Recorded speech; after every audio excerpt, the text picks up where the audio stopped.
আলো ঝলমলে একটা সন্ধ্যা, গ্যালারিতে সমর্থকদের উল্লাস, ট্রফি হাতে উদযাপন বসুন্ধরা কিংসের। পরিপাটি কিংস অ্যারেনায় এমন আয়োজনে এসে মুগ্ধ ক্রীড়ামন্ত্রী নাজমুল হাসান পাপন। 2022-এর ফেব্রুয়ারি থেকে খেলা শুরু কিংস অ্যারেনায়।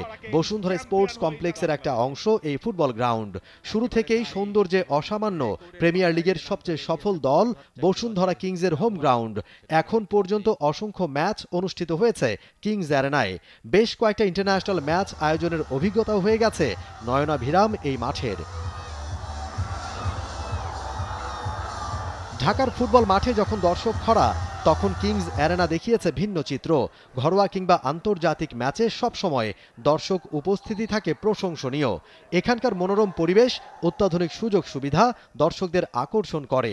প্রথমবার এসেই দর্শকদের মতো অভিভূত হয়েছেন ক্রীড়ামন্ত্রী নাজমুল হাসান পাপন। মাঠটা কিন্তু স্টেডিয়ামটা এখনো পুরোপুরি আমার দেখা হয়নি, তবে এমনি দেখে যেটা বাইরের থেকে দেখে যেটা বুঝছি এটা খুবই সুন্দর। মানে এটা আসলেই একটা সুন্দর স্টেডিয়াম করেছে এবং মাঠ তো ডেফিনেটলি ভালো। ভিতরের ফ্যাসিলিটিগুলো এগুলো এখন পর্যন্ত আমি জানি না, তবে আমি নিশ্চিত যে ওনারা যখন এটা বানিয়েছেন আন্তর্জাতিক মানেরই বানিয়েছেন। দেশের ফুটবলে বড় দল হয়ে উঠেছে বসুন্ধরা কিংস। এক কথায় অপ্রতিরোধ্য। জিতে নিল টানা 5টা লিগ শিরোপা, যেখানে টানা 3টার বেশি শিরোপা নাই আর কারো।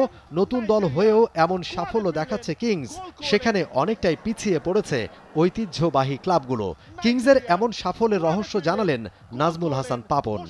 যে কোনো দেশের খেলাধুলার উন্নয়নের জন্য এখানে একটা তো হচ্ছে সরকারি যে প্রতিষ্ঠানগুলো আছে ওগুলোর মাধ্যমে যে স্টেডিয়ামগুলো আছে, ফ্যাসিলিটিগুলো আছে ওগুলো করে। কিন্তু আপনি যদি দেশের উন্নয়ন দেখতে চান, যারা দেখি ভালো করছে, দেখবেন ওই দেশের প্রাইভেট সেক্টর অথবা ক্লাবগুলোকেই আসলে তাদের নিজস্ব ফ্যাসিলিটি তৈরি করতে হবে। আপনি ফুটবল বলেন, ক্রিকেট বলেন, যত নামকরা ক্লাব আছে আপনারা দেখবেন ওদের এখানে গিয়ে দেখেন ওদের কি ফ্যাসিলিটিটা আছে।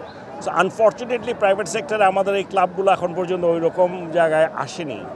বসুন্ধরা ডেফিনেটলি এরকম একটা নতুন শুরু করলো।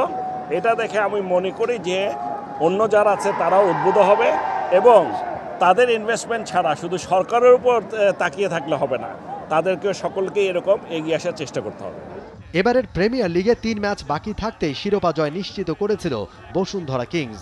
পুলিশ এফসির সাথে 16তম রাউন্ডের এই ম্যাচটাই ছিল ঘরের মাঠে কিংসের শেষ match.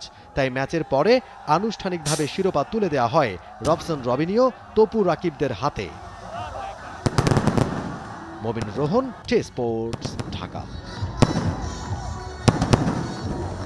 For more updates, subscribe to our YouTube channel and click on the bell icon. Follow us on Facebook and Instagram. Download T-Sports app to enjoy exciting games and highlights. Visit tsports.com.